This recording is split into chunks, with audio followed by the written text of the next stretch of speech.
Jesus, therefore, was being weary from his journey. He thus sat by the well. It was about the 6th hour. A woman of Samaria came to draw water. Jesus said to her, "Give me a drink," for his disciples had gone away into the city to go buy food. Then the woman of Samaria said to him, "How is it that you, being a Jew, ask a drink from me, a Samaritan woman? For the Jews have no dealings with Samaritans."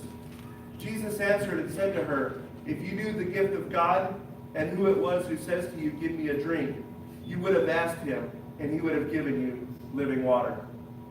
Amen. May God add his blessing to this reading. Yeah. Please be seated. Thank you, Lord. Good morning. Welcome to Southeast. Amen. Had a very busy day going on this morning. We've got a couple of things. We've had Veterans Day. Again, thank you to all the veterans in the house. And we also got something that was near and dear to my heart was a Thanksgiving dinner for potluck this afternoon. So everybody is welcome to stay for the food after the service, which means I gotta cut my sermon short, right, Pastor? Amen. Man, I was walking through the hallway over here and I smelled that dressing and I smelled that stuffing and it's like, oh my goodness, I gotta get me some of that. So I'm gonna be forking down some people getting in line for that. No, there's plenty for everybody.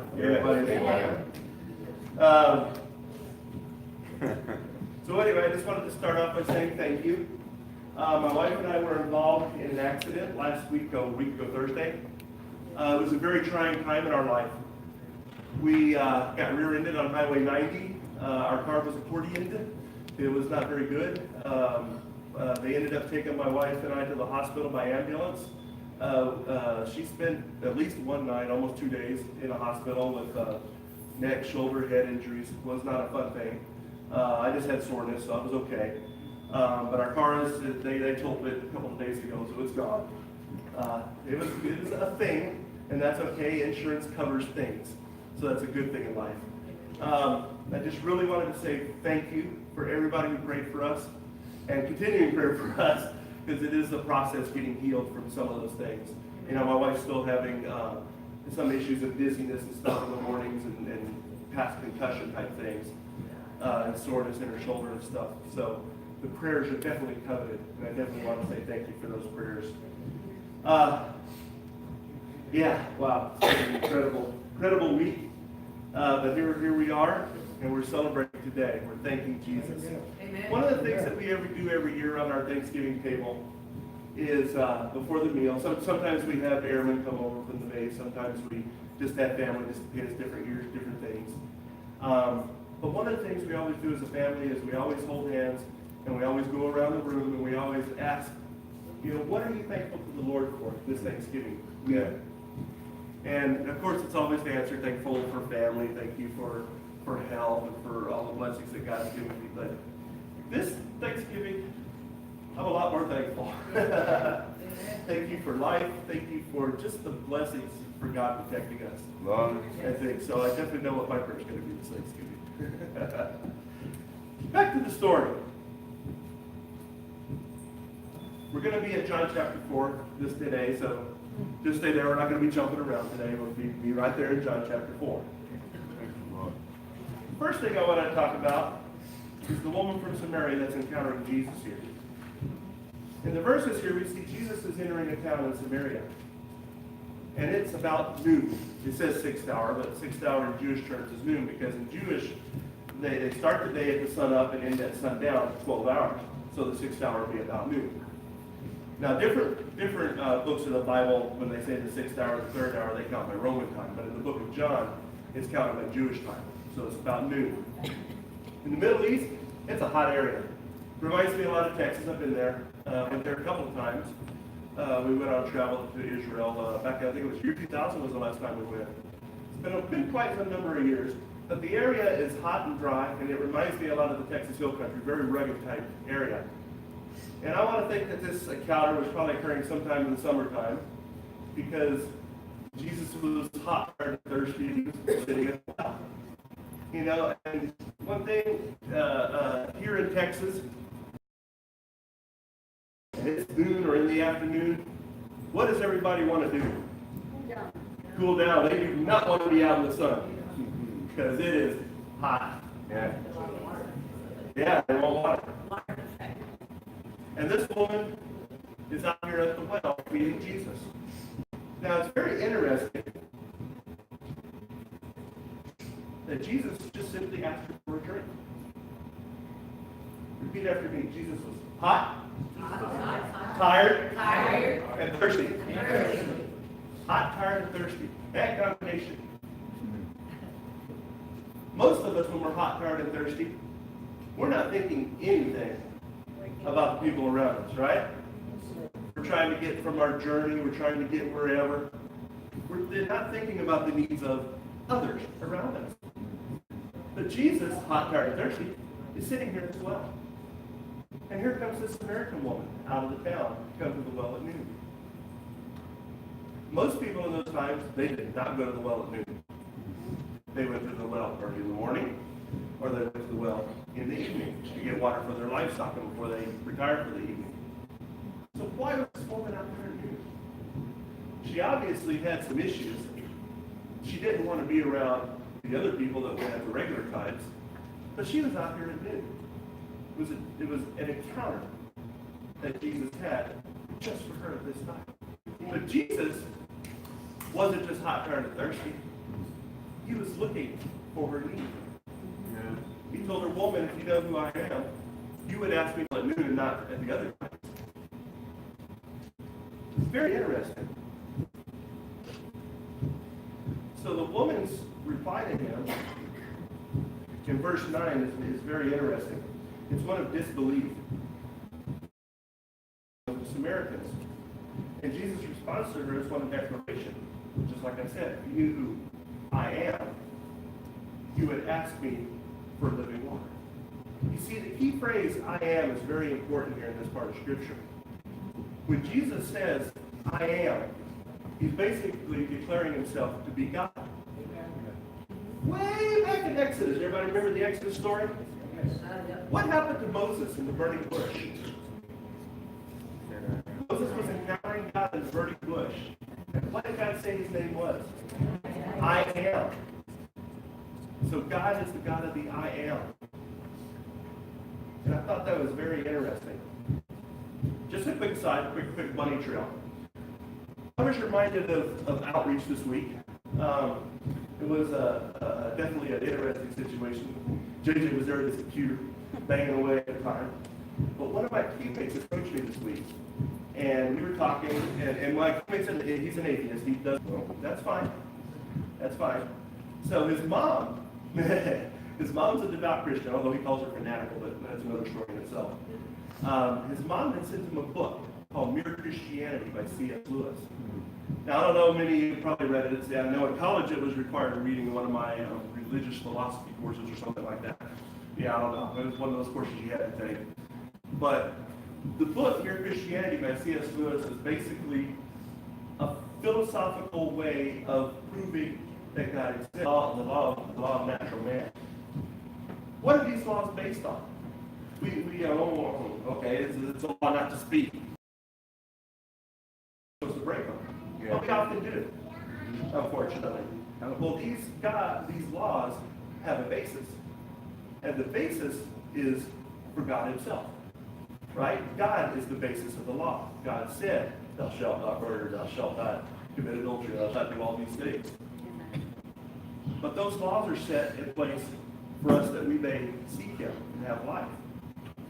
And we don't often think that. So me and my teammate, we kept discussing a little bit. And of course, JJ is sitting there pounding away at his computer still. And I started talking to her, and I remembered a question that I had way back when I was in college, when I was doing evangelism. And the question was, a very simple question, by the way. If you were to die tonight, and you were to stand before God, and God was to ask you, why should I let you into my heaven? What would you tell him? Oh my goodness.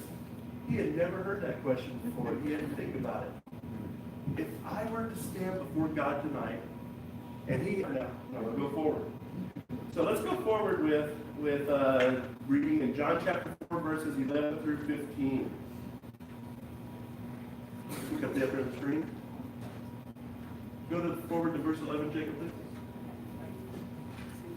The woman said to him, Sir, you have nothing to draw with, and the well is deep. Where then do you get that living water? Are you greater than our father Jacob, who gave us this well, and drank from it himself, as well as his sons and livestock? Jesus answered and said to her, Whoever drinks of this water will thirst again, but whoever drinks of the water that I shall give him shall never thirst. But the water that I shall give him will become in him a fountain of water springing up into everlasting life. The woman said to him, Sir, give me this water that I may not thirst, nor come here to draw. So at this point, the woman asks Jesus for living water. Yes. Amen. She's curious. Amen. But Jesus knows she's not ready to receive it yet. She has some things that she needs to take care of in her life first. Yeah. She has some things that she needs to deal with. She knows she wants the living water, but what are her reasons? She doesn't want to come back to the well anymore. She's hiding in what she's doing. You know, a lot of us today are like that as well. We hide. We hide our sins. We hide what we think. We hide all sorts of things before people, before God. And we deny ourselves sometimes. But at this point, you know, this woman doesn't know who Jesus is. She just thinks he's a Jew that's passing by, wanting water. You know, we're like that too. There's a lot of us here in society, we don't know who Jesus is at all. But we know that he is offering eternal life. And we want that. And sometimes that's the draw for people. Jesus offers eternal life instead of hell, instead of damnation. And that is a start. But Jesus has things that we need to clean up first. We have things that we need to give him. Okay. Yeah. So let's continue the story in John chapter 4, verses 16 to 19. Jesus said to her, Go call your husband. I have no husband. Jesus said to her, You have well said, I have no husband. For you've had 5, and the one you are now with is not your husband. And that you spoke truly. And the woman said, Sir, I perceive you are a prophet. Oh, status quo has changed now, hasn't it? Oh, you're not just some passerby who wants water.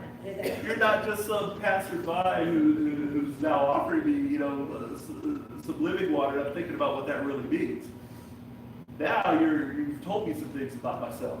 Yeah. It's a little different now, isn't it? Yeah. It's a little different. Prophet. Oh, wait a minute.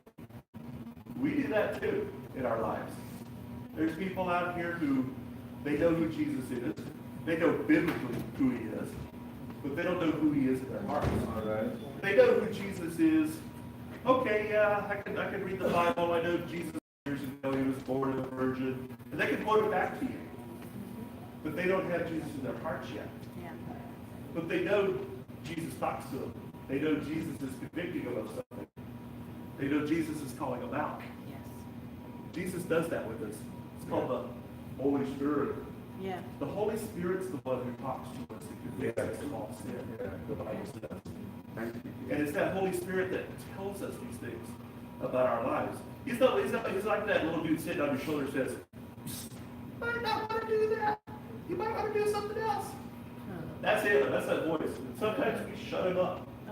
You know, when we're younger in our life, I know better. I know what I want to do. You know, I'm my own man. I can decide for myself. And sometimes that voice gets littler and littler until it calluses over our hearts. Yeah. Yeah.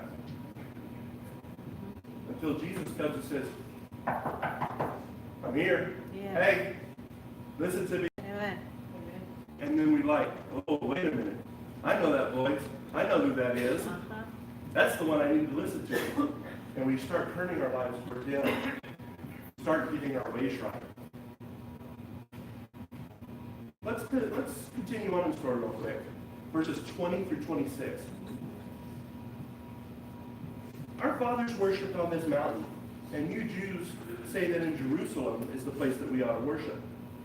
Jesus said, Woman, believe me, the hour is coming when you will neither on this mountain nor in Jerusalem worship the Father.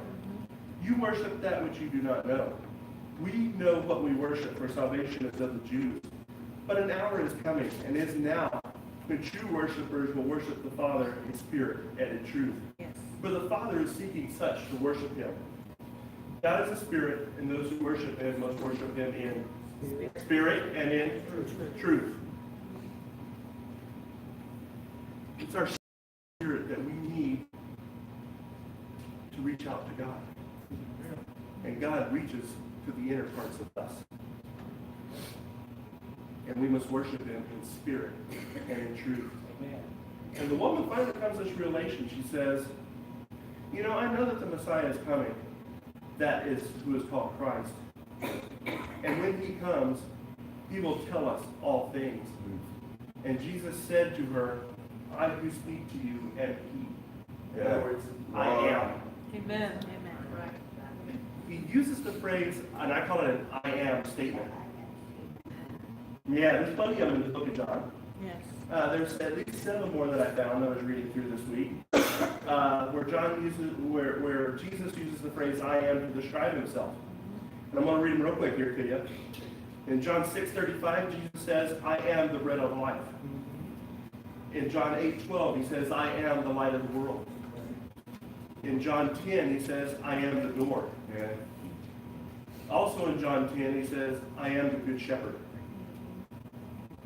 After raising Lazarus, or right before raising Lazarus actually, in John 11 he says, I am the resurrection and the life. Amen. I am the way, the truth, and the life. And I am the true vine in John 15. In the book of John, Jesus selectively connects these, in the book of John they have signs that follow, right? So you'll have the story of feeding the 5,000 and then Jesus, I am the bread of life. You'll have the story of healing the man who was blind from birth. And then Jesus has, I am the light of the world after he heals him. I am the good shepherd. Right before healing Lazarus, I am the resurrection and life. He who follows me shall never die, but shall live again. The book of John is an incredible read. I definitely challenge you guys to read the book of John. It's not long. It's easy to read. I always tell you that every time I'm up here, right? Read something. The book of John is definitely worth reading. Yeah. It is a great story. It's basically 8 different selected stories that prove God and lead you to that conclusion. So now back to Jesus at the well. You know, the basic question I have for you today is, where are you right now in your lives? Are you like the woman at the well starting off? Do you not know who Jesus is at all? Are you one who's avoiding due to sin? Or are you one who's searching for that living water that Jesus offers? Are you one who needs to know Jesus as the great I am? You know, back to my teammate, back to that story. When I asked him the question, why should I let you into my heaven that God was asking him, his answer was not one I was expecting. Most people give the answer, because I'm a good person, or because, whatever, they make up something. But his answer, it was different. His answer was basically, if God would reveal himself to me, I would follow him and be loyal to him to the end. And I'm going, from this guy that's so political and so I don't even know another word to describe it here. Political, philosophical, I guess, are the 2 best words to describe this poor guy. He's definitely an intellectual, but he's seeking, but he says he's not seeking. Yeah. I've been praying for him for the last 3 years. Just now finally got, 3 years down the road here, I finally get to the point where, and I was busy this week. I mean, even JJ was up to his neck in computers this week, and I was up to here with it. All the government people were off, as well deserved. It's going towards the end of the year, and a lot of government people have their use or lose leave that they got to use. And so us contractors sit there, and we're the ones that got to take over the burden. Got to take over the burden and get the work done, which is good. It's a good thing. That's what I signed up for, right? But, basically, my teammate was feeling abandoned by God. He was feeling, I don't know, for lack of a different word, he just didn't feel the presence of God in his life. He's far from God. And I imagine many of us are hearing that same thing today. There's those who are, like I said, who are entry level, don't know. There's those who are seeking. There's those who are already saved. There's those who are seeking deeper walks with the Lord. The whole spectrum and range. Yeah. But what we do about that is the most important thing. Who we give our praise and thanks to is important. I agree. And God, Jesus, is the most important thing to give ourselves to. I like that I was sitting there, you saw me searching for my songs on my iPad over here.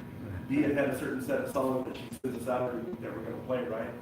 Well, that Look At the Well one was not one that was on my list. But I love that song. Thank you. This woman at the well was seeking. You know, and it ends up at the end, and I want to end up in verse 39 here. And in my Bible, it was titled The Savior of the World. And many of the Samaritans in the city believed him because of the word of the woman who testified he did. So when the Samaritans had come to him, they urged him to stay with them. And he stayed there 2 days. And many more believed because of his own word. Then they said to the woman, now we believe, not because of what you said, for we ourselves have heard him. And we know that this is indeed Christ, the anointed one, Hallelujah. Savior of the world. Amen. Thank you, Lord. And that's where I want to end us this morning. I want to end us with Christ, the Savior of the world. At this time, I'll ask, and this is not for me, this is for you guys. If there's anything that you need to get off of your hearts now, before we go into a time of Thanksgiving and into Christmas season coming up here very soon, right around the corner, this is the time to get right with God, guys. This is it. Yeah. God is knocking at the door of your heart. He is seeking. He is wanting entrance. And it's up to us, the people of God, to decide, to say, yes, Lord, I will let you in. I will follow you. It's not just about, a lot of people do this, you know, they say a simple prayer and then they run off and live the rest of their lives and they don't think a thing about God again. It's about making disciples. Disciples are students in the original Greek, how you translate it. We want to be students of who Jesus and God is. We want to know him for who he is at an interpersonal level. And that's my call to you today. If that's something that you need to know, that you need to know who God is, the altars are going to be open here in just a minute. And I invite you to come up and talk to me, talk to Pastor, talk to any of the other altar workers up here. Let us know.